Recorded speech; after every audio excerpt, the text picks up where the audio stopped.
At the start of the story, everything seems normal, and all the heroes are living their lives as they usually do, until a lightning storm suddenly appears in New York City, and a tidal wave hits Manhattan, decimating everything in its path.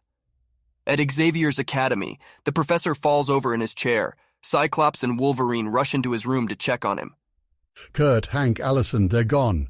Millions dead. The professor tells them that something terrible has happened, and they have to warn all the other superheroes that this is only the start.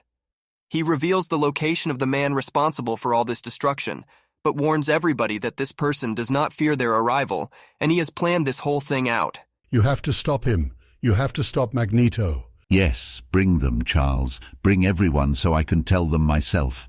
For what they've done, they will have to pay the ultimate price. Later, Magneto pays a visit to his old friend Charles. Why am I not surprised to find you here? Because no matter how you deny it, Charles, we've always thought alike. Never like this, Magneto. So we've come to that, no longer referring to me by my first name. Why am I not surprised? What do you want me to say? That I agree with this doomsday option, when you know that I would stop at nothing to keep you from destroying the Earth and everyone on it?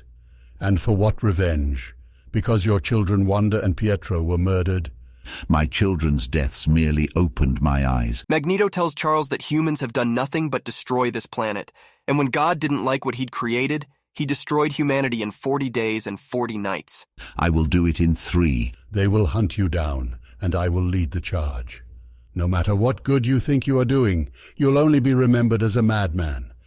I knew when I came here tonight this was inevitable. In the past, you've had a hand in every one of my failures, toppling the best-laid plans. It had to stop. After the professor's death, the heroes travel to Magneto's citadel. To everything there is a season and a time to every purpose under the heaven, a time to be born and a time to die. Angel suddenly attacks Magneto, but Sabretooth grabs him from behind and kills him.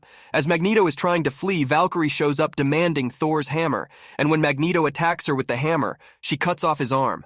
Captain America bursts through the window and attacks Magneto, but he collapses the ceiling on Steve and escapes.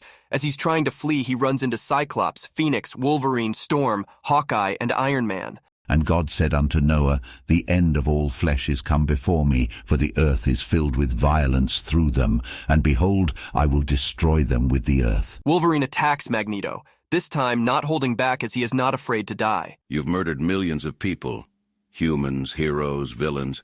It made no difference to you. Friends, Charles Xavier. You think you're God? That you'll destroy the earth and make it over in your image? I got news for you. If you're God, then God is dead. I won't be judged by someone less than a man and no more than an animal. Magneto takes control of Cyclops' visor and Iron Man's armor and uses them to burn off the flesh from Wolverine's adamantium skeleton. Despite his mongrel instinct to survive, it's too late. You killed Wolverine. But he hasn't yet as Logan stabs Magneto in the chest, but it was no use as Magneto uses his powers to completely incinerate Wolverine, leaving nothing but a pile of bones.